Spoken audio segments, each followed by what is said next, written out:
히브리서 13장 15절 16절에 보면 희생이라는 단어가 나와요. 희생이 무슨 말인지 아세요? 목사님 그것도 모르고 사는 사람이 있겠습니까? 희생 다 알아요. 그럼 설명 한번 해보세요. 희생이 뭔지, 희생이란 뭔지 설명 한번 해보십시오. 그래서 희생은 뭘까? 제가 이제 국어사전을 찾아봤더니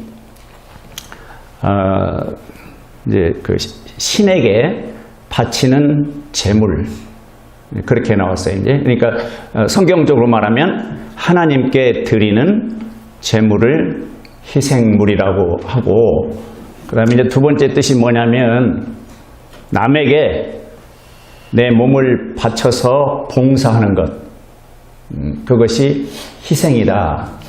이제 그렇게 국어사전에 나와 있는데, 하나님은 여기 희생을 좋아하셔. 이게 16절 보면 오직 선을 향하는 것과 나누어 주는 것을 잊지 말라. 하나님께서는 이 같은 희생을 매우 기뻐하시느니라. 이 같은 희생을 매우 기뻐하시느니라. 하나님이 희생을 기뻐하신다. 그래서 제가 그것도 그냥 보통 기뻐하시는 것이 아니라 매우 기뻐하신다. 그러면 하나님이 매우 기뻐하시는 믿음의 생활을 해야 쉬운 말로 복이 있지 않겠습니까? 행복하지 않겠습니까?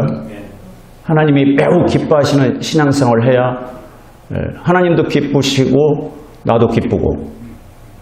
그래서 땡스기빙, 감사해서 드린다. 감사. 왜 하나님께 감사드립니까? 그러면 우선 이제 사람은 보통 이렇게 육체적인, 이제 물질적인 거, 또 뭐 사업 잘 되고 자녀들 잘 되고, 뭐 하여튼 눈에 보이는 것들이 잘 되는 것, 그것 때문에 건강하고, 그것 때문에 하나님께 감사하죠. 이렇게 이제 보통 그 종교생활 하는 사람들은 다 그렇게 대답을 하는데, 여기 성경에서는 왜 하나님께 감사를 드려야 하는가? 하나님이 먼저 희생을 하셨어요.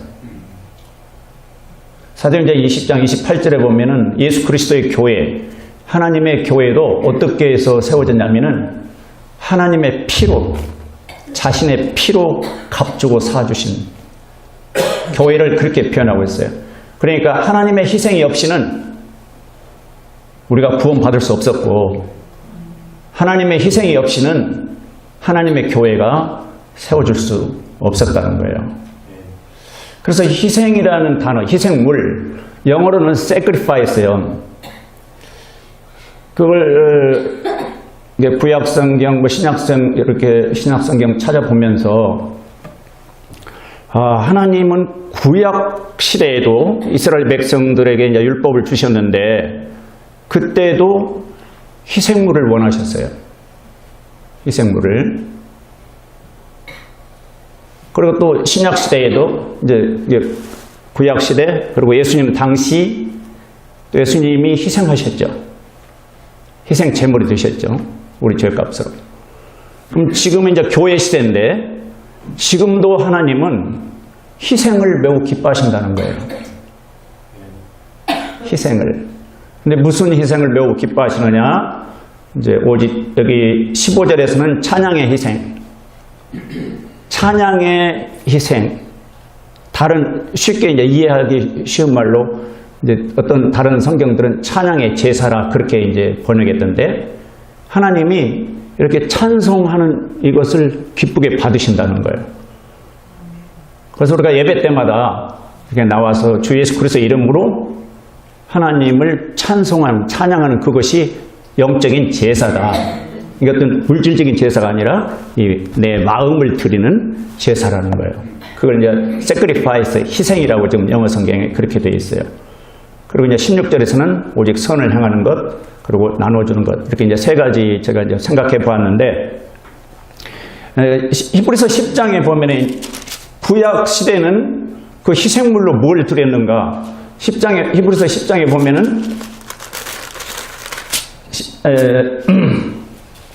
하나님이 원하시는 희생물, 그 10장에 보면, 그때 이제 율법 시대인데, 율법은 다가올 좋은 일들의 그림자는 가지고 있으나 그 일들의 형상 그 자체는 아니므로 그들이 해마다 계속해서 드린 그런 희생물들로는 거기로 나오는 자들을 결코 완전하게 할 수 없느니라. 해마다 희생물을 드렸다는 거예요. 해마다. 하나님이 율법을 통해서 그렇게 드리라고 법을 만들어 주셨어요. 근데 3절, 히브리서 10장 3절에 보면, 그러나 그 희생물들에는 해마다 죄들을 다시 생각나게 하는 것이 있나니, 4절에 황소와 염소의 피가 죄들을 제거하는 것은 불가능하니라. 이렇게 표현하고 있어요. 그러니까는 율법에 의해서 하나님께 드리는 희생물은 뭐였어요? 황소, 피, 염소, 양, 비둘기 이런 것들을 피로 죽어야지, 희생해야지. 짐승이 희생해야 죽어야 피를 흘리고 그 피를 하나님이 원하셨던 거예요. 그래서 그 피를 보고 이스라엘 백성들의 죄들을 용서해 주셨는데, 그게 4절에 보니까 황소와 염소의 피가 죄들을 제거하는 것은 불가능합니다. 그냥 한 해 매년 속죄일에 이 희생물을 하나님께 바치면은 그 피를 보고 1년 그냥 죄를 덮어주시고 1년 후에 다시 또 이 희생물을 드려야 했던 거예요. 왜 그러는가? 죄들을 제거하는 것은 불가능했기 때문에. 이것이 율법 아래에서 드리는 희생, 그게 불완전하다는 거죠. 그런데 이게 그림자라고 1절에 이렇게 되어 있어요. 율법은 다가올 좋은 일들의 그림자는 가지고 있으나, 이렇게 표현됐어요. 그림자는 가지고 있으나.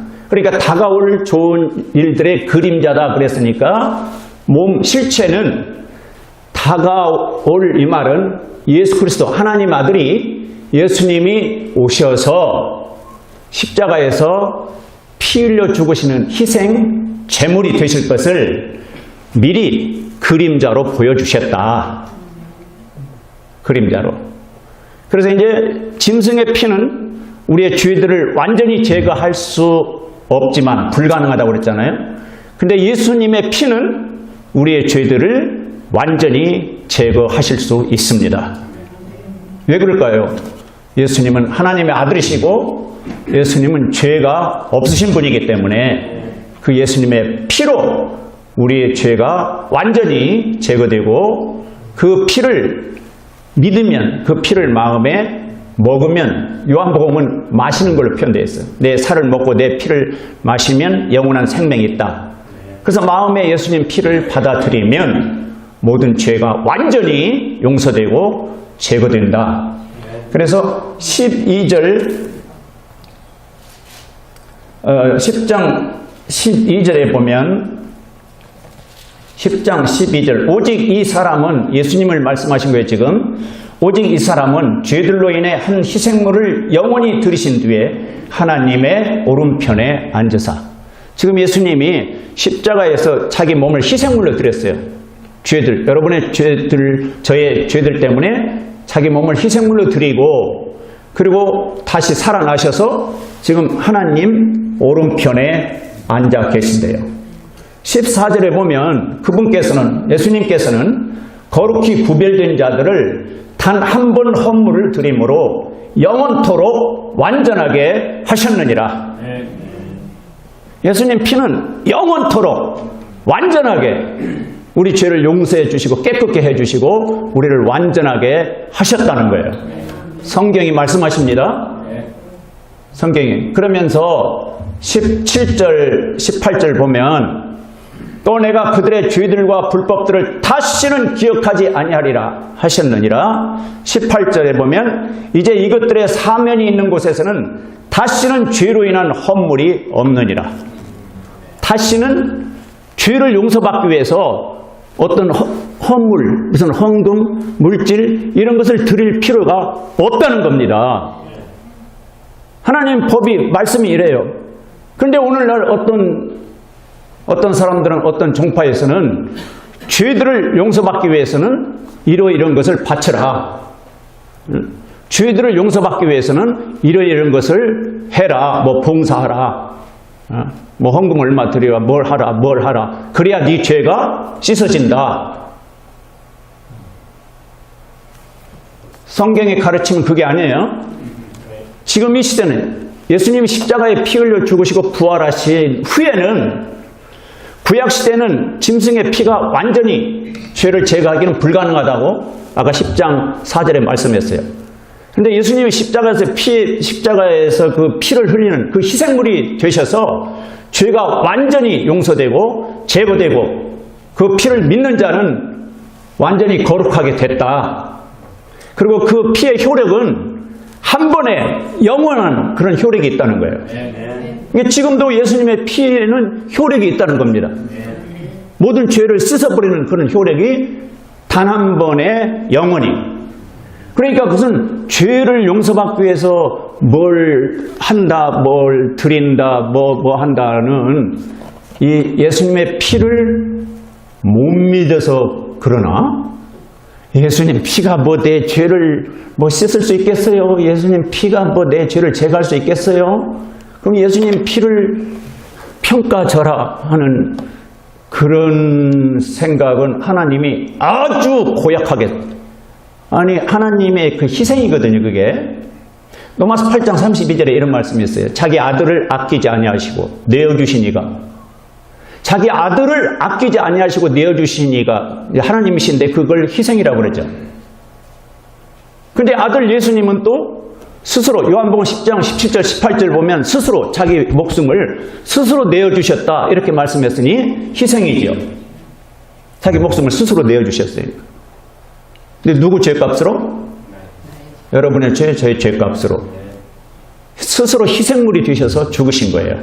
그리고는 부활하사 하늘로 올라가셔서 10장 19절에도 10장 19절을 보면 그러므로 형제들아 우리가 예수님의 피를 힘입어 새롭고 살아있는 길로 지성소에 들어갈 담대함을 얻었는데, 예수님의 피를 힘입어서 하나님이 지금 계신 곳 지성소 거기에 들어갈 담대함을 얻었다는 거예요.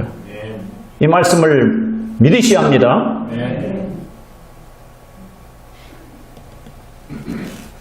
22절에 우리 마음이 뿌림을 받아 악한 양심으로부터 벗어났고 우리 몸은 순수한 물로 씻겼으니 우리가 믿음의 충만한 확신 속에서 진실한 마음으로 가까이 다가가자. 진실한 마음으로 가까이 다가가자. 그래서 요한복음에서 이제 예수님이 내 살을 먹고 내 피를 마시는 자라야 생명이 있다. 이 말은 천국 생명을 말해요. 그러니까는 하나님 아버지도 자기 아들을 내어주시는 희생을 하셨고, 독생자 예수님도 자기 목숨을 내어주시는 희생을 하셨고, 그 희생, 그 예수님의 피로 우리의 모든 죄가 깨끗이 용서되고 오직 믿음으로 10장 14절처럼 그분께서는 거룩히 구별된 자들을 단 한 번 헌물을 드림으로 영원토록 완전하게 하셨느니라. 아멘.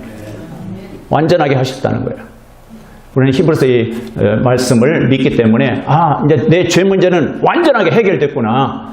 예수님이 희생하셔서 그 피로. 그러니까 이제 그 십자가, 우리 교회는 왜 십자가를 안 다루느냐면은 지금 아까 몇 절에 하나님 올라가셔서, 아니 예수님이 하늘로 올라가셔서 지금 하나님 오른편에 앉아 계셔서 우리를 위해서 이렇게 내려다 보시고 우리를 위해서 기도를 하신대요. 중보기도, 간구하신대요. 이제 7장 25절에 보면.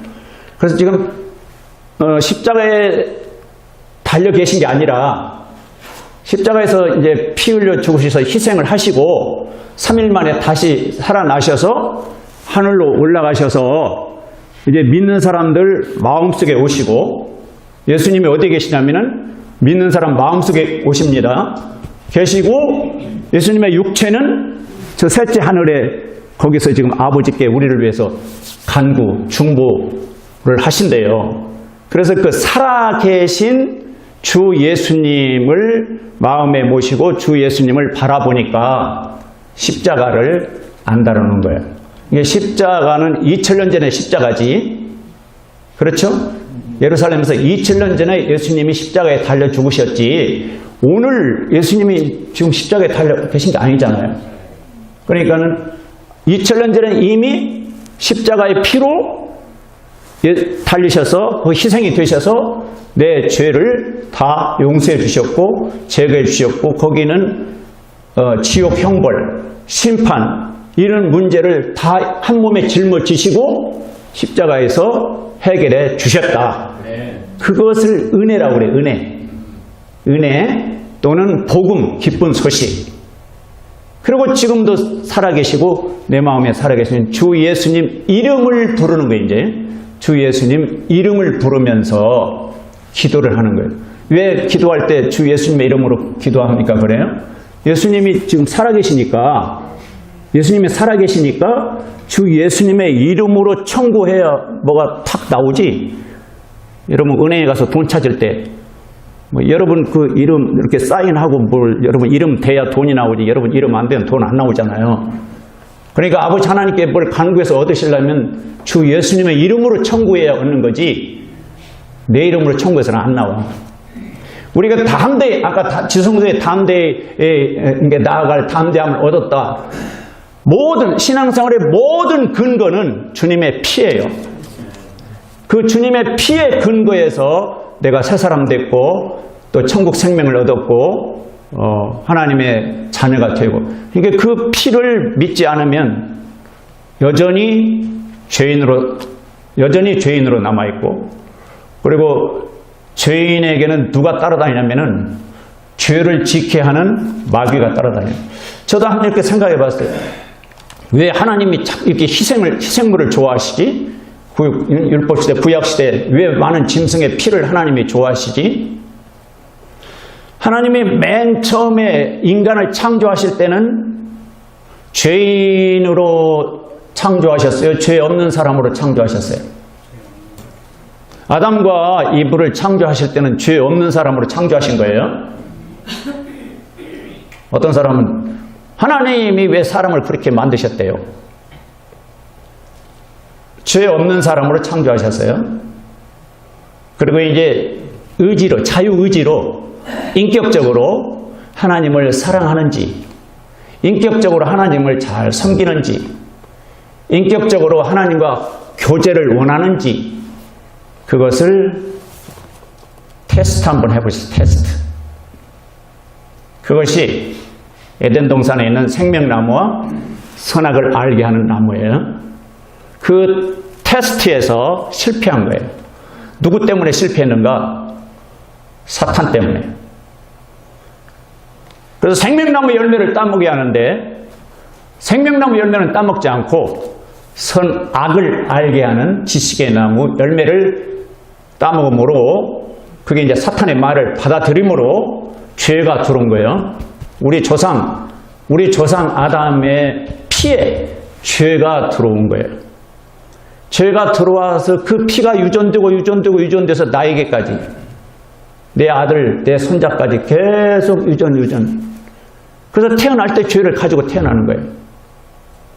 그러니까 하나님이 그 죄 문제를 해결하려면 희생을 해야 한다. 근데 내가 희생한다면 내가 죽어야 하잖아요.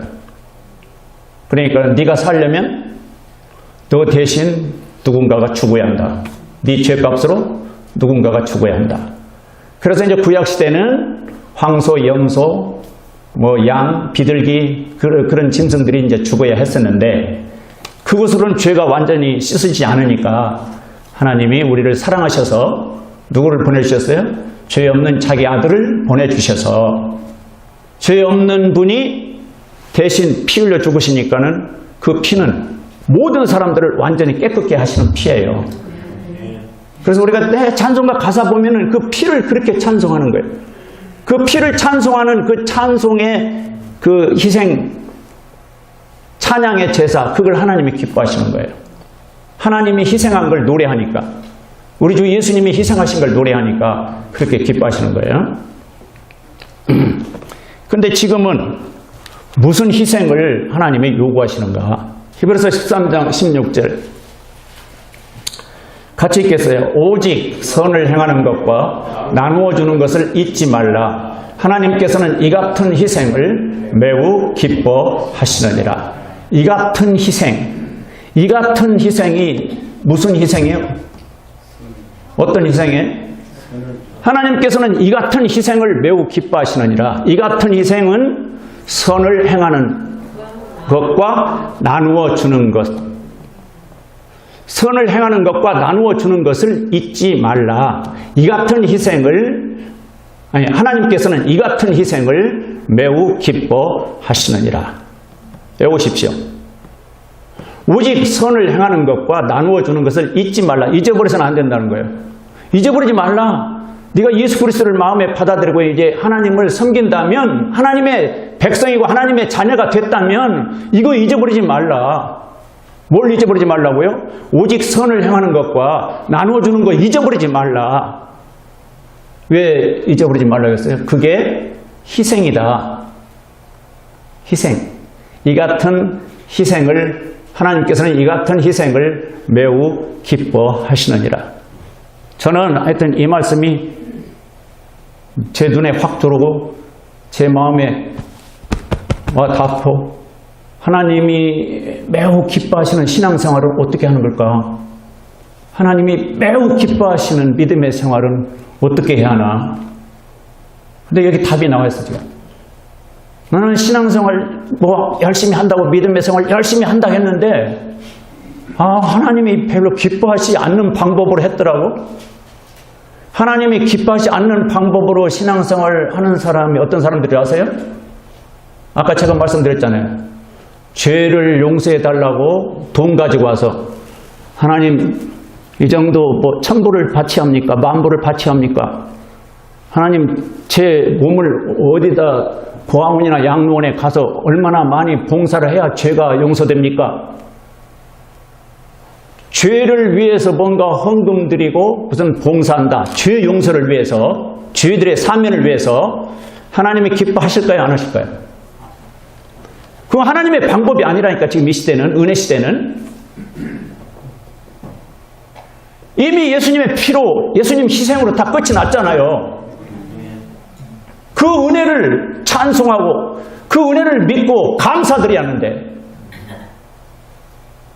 그건 자기 노력으로, 자기 행위로 뭔가 해보려고 하니까는, 내가 너에게 이런 은혜를 주었는데도 네가 그 은혜를 믿지 못하고 네 노력으로 뭔가 해보려고, 죄 문제를 해결하려고, 그건 너는 나와 상관이 없어. 그럼 어떤 사람을 좋아하실까요? 예수님 피를 힘입어서 하나님 앞에 나가는 사람. 그리고 예수님 그 피 희생을 묵상하면서, 주님이 저를 위해서 희생하셔서 저를 지옥으로부터 건져내 주셨으니 이제는 제가 주님을 위해서 희생하겠습니다. 근데 그 희생의 방법이 뭐냐면은 얼마나 참 감사한지 모르겠어요. 하나님 아버지가 희생하셔서 아들을 주셨고, 나에게 아들 예수님이 희생하셔서 내 죄 문제를 다 해결하고 지옥으로부터 건져내 주셔서 구원해 주셨으니, 이제 하나님이 나에게 희생을 요구하시는데 무슨 희생을 요구하십니까? 오직 선을 행하는 것. 선을 행하는 것. 선을 행하는 것, 이것이 희생이다? 그럼 선을 행하는 것도 수준이 있어, 수준.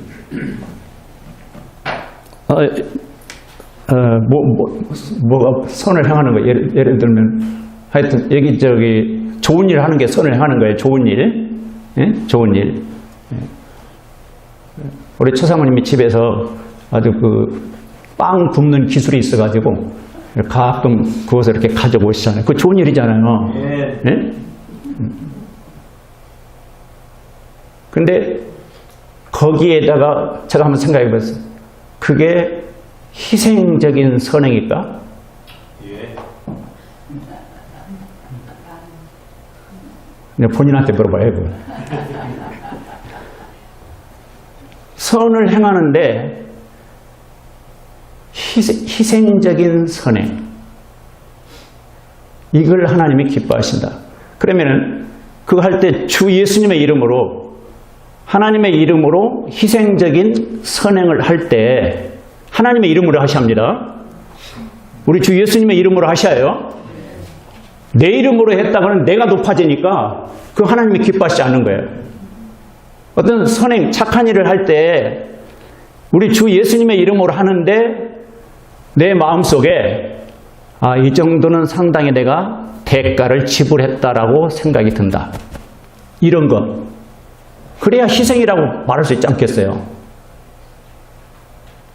껌 하나, 내가 아주 껌을 씹고 싶을 때, 여보, 당신 껌 있어? 그래서 이제 현대병에서 껌을 나한테 줘요. 좋은 일이야, 나쁜 일이야? 좋은 일이죠? 그게 희생적인 선행인가? 예. 근데 이제 본인한테 물어보면, 당신 참 희생했어요? 당신 참 오늘 희생적으로 나를 섬겼어? 그럼, 아이, 부끄러워요. 뭐, 껌 하나 갖고 뭐 희생했다고 그래요. 이럴 거 아니야? 그러니까, 지금 하나님이 매우 기뻐하시는 건 우리 마음속에 어떤 값을 지불하고 참 내가 희생적으로 좀 했다. 좋은 일을 내가 희생적으로 주님 때문에 내가 참 희생적으로 했다라고 본인이 안다고요. 그것을 하나님이 기뻐하신다는 거예요. 왜 하나님이 이렇게 선행을 기뻐하실까? 하나님은 선하신 분입니다.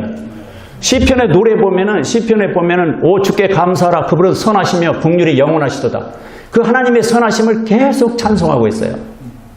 하나님이 얼마나 선하신지 자기 아들을 내어주시는 거예요. 이 주인들을 위해서 희생하라고 자기 아들을 내어주시니 얼마나 선하십니까?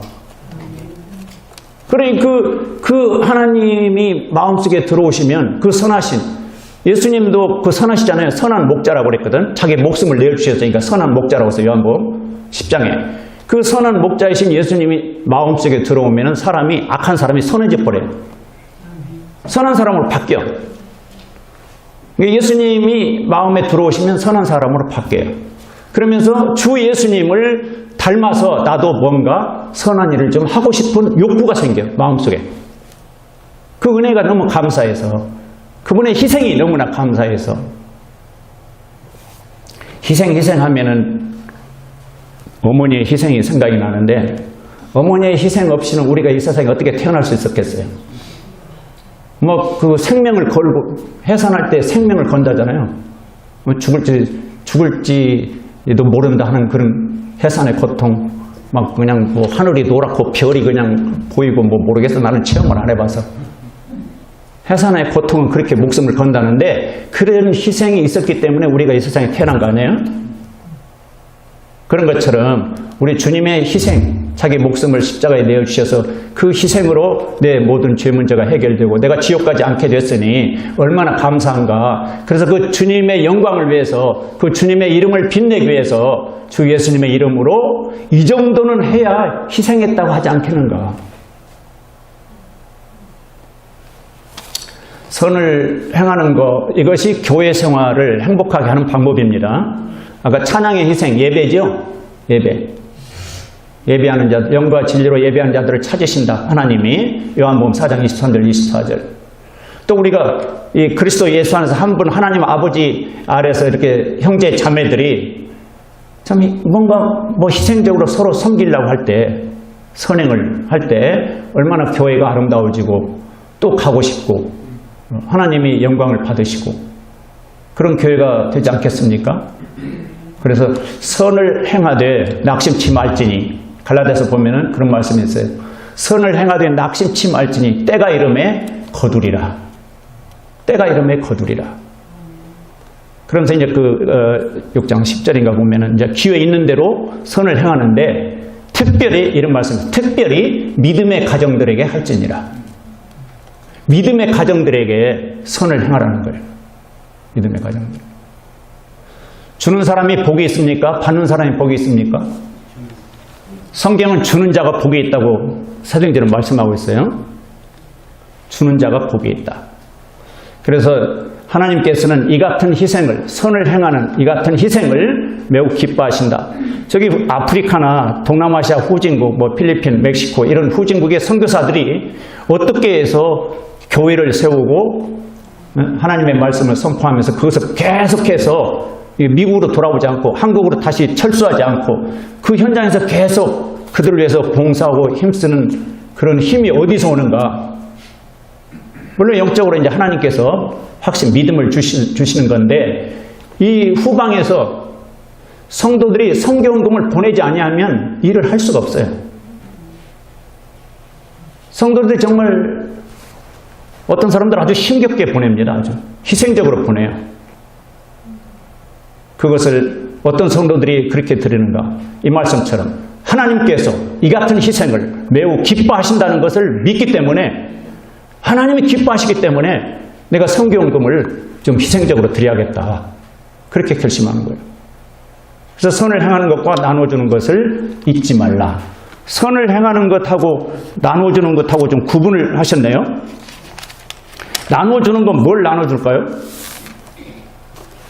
선을 행하는 것도 이게 말과 행동으로 나타나는데, 선을 행할 때 말과 행동으로 나타나는데, 선한 말, 선한 행동이 나타나기 이전에 베드로전서 3장 16절에 보면 무슨 말씀이냐면은 선한 양심을 가지라 이런 말씀이었어요.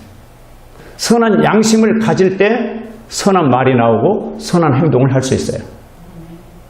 마음이 먼저지, 마음. 선한 양심을 가지라. 그리고 하나님이 참 선하시다 하는 것을 제가 말씀을 보면서 로마서 5장 10절에 우리가 원수였을 때 하나님의 아들의 죽음으로 말미암아 하나님과 화해하게 되었을진데 이런 말씀이 있어요. 우리가 그 사탄의 유혹으로 아담이 이제 타락해서 그 아담의 후손들이 다 죄인이 돼서 이 죄의 종로를 타고 사탄과 친구가 되는, 죄인들은 사탄과 친구가 되지, 마귀의 자녀라겠지. 그러면 하나님이 뭐가 되냐면 원수가 돼. 그러니까 이 마귀 사탄 때문에 하나님과 원수가 된 거예요. 마귀 사탄은 하나님의 원수인데 그 사탄의 말을 받아들여서 죄인이 되니까 인간도 그냥 원수가 된 거예요. 하나님과 원수 관계예요. 그런데 이 관계를 이 원수 관계를 화목하는 그런 관계로 해결해 주시는데, 우리가 먼저, 요한일서 4장 10절은 우리가 하나님을 사랑하지 아니하였으나, 우리가 먼저 하나님 사랑 안 했다는 거예요. 그런데 하나님이 우리를 사랑하시고 자신의 아들을 보내사 우리의 죄들로 인한 화해 헌물로 삼으셨나니, 이 말씀을 제가 보면서 어떤 사람과 관계가 지금 이렇게 뒤틀려 있어요. 저는 이제 좀 부끄러운 이야기지만 하여튼 우리 집안에 그런 일이 있어요. 하나님과 인간 관계에서 마귀를 좋아하면서 마귀를 따르는 죄인들이 하나님과 지금 원수 관계인데, 하나님이 먼저 액션을 취하신 거예요. 먼저 계획하시고, 무슨 계획? 화해를 계획하시고 어떤 일을 벌리셨는데 화해 헌물로 예수님을 내어주셨고 십자가에 피 흘려 죽게 하신 거예요. 그러니까 화해 헌물이 있었기 때문에 죄인들이, 하나님과 원수관계된 죄인들이 하나님과 화해하게 되고 그 예수님을 받아들임으로 하나님의 자녀가 되고, 전에는 마귀 자녀였는데, 여기서 배우는 교훈, 선하신 하나님께서 먼저 화해 헌물을 보내시고 화해하자 제시하시고, 그리고 이 인간들은 그걸 받아들이면 화목하게 되고 화해하게 되고, 안 받아들이면 여전히 원수관계고. 여기서 우리가 하나님을 좀 닮아서 어떤 사람과 관계 회복을 위해서는 믿는 사람이 먼저, 예수 그리스도를 믿는 사람이, 하나님의 자녀인 그리스도인들이 먼저 화해 헌물을 보내야겠구나. 그래서 한 번 보내고 두 번 보냈더니 그 사람 마음이 녹아지는 거예요. 나는 여전히 적대감을 가지고 있는데, 그 사람은 적대감이 있는데 저 상대방에서 계속 화해하자고 선물을 보내는 거예요. 그러니까 저 사람이 화해하자고 나한테 이렇게 선물을 보내니까 나도 마음을 돌려서 화해해야겠구나. 그렇게 해서 관계가 그렇게 화목해지는. 여기서 배웠으니 이제 나도 실천해야겠다. 저도 이제 실천하려고 그래, 이제. 나누어주는 것, 그러니까 선행과 나눠주는 것이 이렇게 그냥 관계가 있는데, 나누어주는 행동, 나누어주는 이런 선물, 그런 것 없이 어떻게 내 마음이 진실로 전달이 되겠는가. 말로만 그냥, 말도 먼저 말이 있어야겠지. 먼저 마음, 선한 양심, 그 다음에 선한 말, 그 다음에 주는 행동. 이런 것들이 있을 때 화목하게 되고 화해가 이루어지고. 근데 그것을 지금 제가 이제 4개 적용하는데, 하나님께서는 이 같은 희생을 매우 기뻐한다. 이 같은 희생이라는 단어를 쓰셨거든. 그래서 그걸 이렇게 줄 때, 이렇게 나눠줄 때 정말 받는 사람이 상당히 값이 지불됐겠네. 그렇게 받아. 상당히 좀 희생을 했네. 그렇게 받아야 한다고. 근데 이게 뭐야? 나를 뭘로 보는 거야? 거지로 하는 거야? 뭐야? 이런 거 보내고 나보고 뭐 화해하자고? 화목하자고? 웃기네. 그런 마음을 먹도록 하면 안 되고, 진짜 정성 들여서 진짜 값을 지불해서 정말 받는 사람이 깜짝 놀랄 정도로 이렇게 할 때 그게 희생이지 않겠는가 말이에요. 선을 행하는 것도 정말 아까도 말씀드렸지만 내 속에서 내가 정말 희생적으로 선을 행해야겠다. 나눠주는 것도 내가 정말 희생적으로 나눠줘야겠다. 하나님께서는 이 같은 희생을 매우 기뻐하시느니라. 아멘. 거기에 이제 그런 걸 하면은 이 속에서, 하나님이 속에서, 내 양심 속에서 일을 하셔요. 일을 해서 평안을 주셔요. 평안을 주시고, 행복을 주시고, 감사를 주시고. 그렇게 해서 내가 전에 예수님 믿기 전에는 이런 사람이 아니었는데, 정말 예수님이 살아계시네. 정말 능력이 있으시네. 나를 이렇게 변화시켜 주시는 것 보니까 정말 하나님, 우리 아버지와 주 예수님이 능력이 있으시군요. 변화되는, 앞으로 제 인생이 얼마나 남아있을지 저는 몰라요. 그러나 하나님이 매우 기뻐하시는 그런 선을 행하고 나눠주는 그런 삶, 그것이 이제 오늘날의 희생 제물이에요. 이스라엘 백성들에게 요구하는 희생 제물은 짐승의 피였고, 예수님이 오셔서 희생하신 건 예수님의 십자가의 피였고, 오늘날에 하나님이 요구하시는 희생은 선을 행하는 것과 나눠주는 것이다. 어느 정도 해야요? 각자 자기 마음속에 믿음의 분량대로 자기 마음속에 이 정도는 해야 내가 희생했다고 하지. 그건 각자의 이제 믿음의 정도에 따라서. 아멘.